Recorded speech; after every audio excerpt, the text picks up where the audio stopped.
Eccoci qua. Allora, noi tanto fuori onda stiamo parlando della difficoltà di mediare, di essere anche mediatori. Chiedo a lei, architetto, imparare a mediare, a disinnescare, come diceva l'avvocato fuori onda, la presidente fuori onda, disinnescare delle bombe che possono esplodere in occasione di queste assemblee. Tante volte ci sono anche delle persone disparate che si trovano a riunirsi proprio in occasione dell'assemblea condominiale. Alcuni vorrebbero portare un'arma per affrontare il vicino che diventa il nemico. È anche successo? È anche successo. Notizie di cronaca di qualche tempo fa. Ecco, perfetto.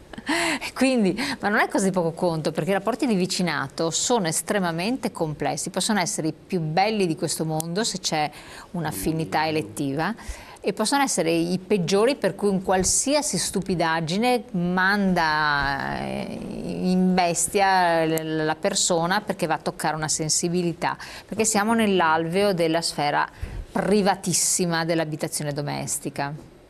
E quindi cosa voi insegnate, cosa vi proponete con i corsi di formazione? Sì, esatto. Fin dove riuscite ad arrivare? Ma diciamo che come aspetto diciamo, preliminare sono appunto questi corsi di formazione che saranno naturalmente divisi sulla base delle proprie diciamo, specializzazioni. In primis ci sarà sicuramente la parte fiscale e legale, naturalmente, che permette di dare anche diciamo, una formazione importante per quello che riguarda la contabilità di tutti i giorni che ogni condominio deve sostenere, tra i pagamenti, le ricevute e quant'altro. Dopo naturalmente ormai oggigiorno abbiamo visto che la formazione è diventata anche molto specialistica, soprattutto negli ultimi tempi si parla molto anche di riqualificazione nei condomini, quindi anche ci sono delle spese importanti anche molte volte da sostenere, e quindi spesso l'amministratore si trova di fronte a queste esigenze che ci sono effettivamente, e pertanto i corsi che andremo sostanzialmente a preparare sono di tipo anche tecnico, dai contratti di appalto alla sicurezza nei lavori, eccetera, tutte sostanzialmente nozioni fondamentali che permettono all'amministratore di diciamo, sicuramente essere guidato in quelle che sono le gestioni di tutti i giorni. Poi l'altro aspetto importante che noi ci teniamo particolarmente è la parte del tirocinio, perché è vero si fanno i corsi base, è vero ci sono quelli avanzati eccetera eccetera, però a un certo punto ci si scontra con la realtà di tutti i giorni. Ecco che il tirocinio diventa una soluzione secondo noi diciamo quindi fondamentale. La pratica, insomma, è fare un periodo di pratica. Infatti perché la pratica è la cosa diciamo secondo me più importante proprio per riuscire a introdurre i nuovi amministratori in quelle che sono tutte le esigenze del giornaliere, giusto?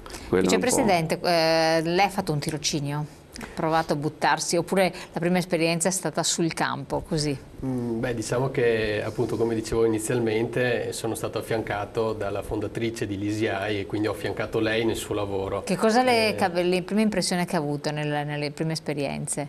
Che cos'è che ha notato che quindi ha detto su questo devo dedicarmi, questa è una cosa che non mi aspettavo, ad avere molta pazienza e non mai perdere le staffe durante diciamo, le varie assemblee condominiali soprattutto, ma nella quotidianità, nelle lamentele e nelle varie richieste dei condomini, soprattutto questo, perché è vero, un amministratore può avere la conoscenza sulle varie tematiche o comunque farsi supportare da colleghi per quelle che magari non ha proprio le capacità, però quello che secondo me deve avere ogni amministratore è proprio riuscire a mediare e anche a sopportare determinate situazioni che il condomino crea, perché di fatto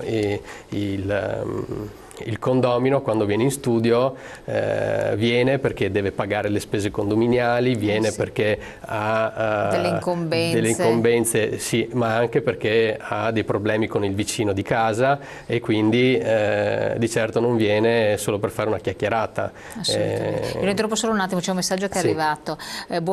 Porca menata, vediamo se la regia ce lo rimette un attimo. Eccolo qua. Buongiorno Elena, dalla mia esperienza vi dico che la vita comunitaria all'interno del condominio può stare stretta. Spesso i problemi nascono dalla scarsa educazione e dall'inerzia dell'amministratore. Gli stessi condomini devono aiutare l'amministratore. Giusy da Padova. Sì, condivido, nel senso che la scarsa educazione è uno ai primi posti. Però non puoi farci niente. Però purtroppo noi non possiamo educare proprio da quel punto di vista lì.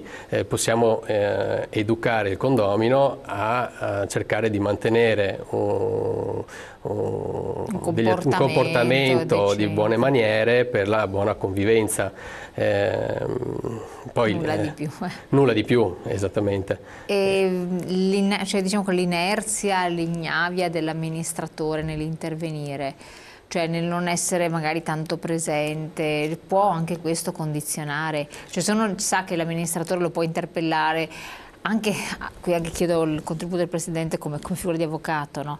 A sedare delle questioni, a trovare la via di mezzo, può servire? Beh, di sicuro sì, cioè nel senso che anche personalmente a me piace stare proprio in condominio perché secondo me si risolvono meglio le problematiche e quindi se c'è un problema magari essere presenti in condominio, mettere d'accordo poi le varie parti può essere utile. Certo. Buongiorno, è vero che le decisioni prese in assemblea su argomenti non previsti sul verbale di convocazione non valgono niente, Presidente? Sì, assolutamente. Solo quello che è oggetto dell'ordine del giorno inserito nella comunicazione di convocazione dell'assemblea può legittimamente essere deliberato dall'assemblea stessa. Questo per un semplice motivo, perché se io sono condomina di un determinato condominio e devo decidere se mi va di partecipare all'assemblea, perché è un mio diritto anche non andarci, certo, oppure no, guardando l'ordine del giorno e quindi vedendo di che cosa si discuterà, potrò prendere una decisione consapevole di non andare a partecipare a quell'assemblea o delegare. E viceversa, se a sorpresa troverò sul verbale dell'assemblea che durante quell'assemblea si è discusso e si è deciso su qualcosa di cui io non sapevo che si sarebbe parlato, non ho potuto prendere nessuna decisione sul fatto di partecipare o meno e quindi chiaramente questa decisione viola i diritti di tutti coloro che non hanno partecipato, che non sono stati messi in condizione di prepararsi anche. Perfetto, qua mi aggancia subito un'altra domanda che volevo porvi.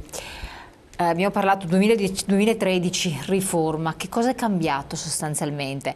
Anzi facciamo così, abbiamo una pubblicità che incombe, siccome la domanda credo che richieda un po' di attenzione, un po' di tempo.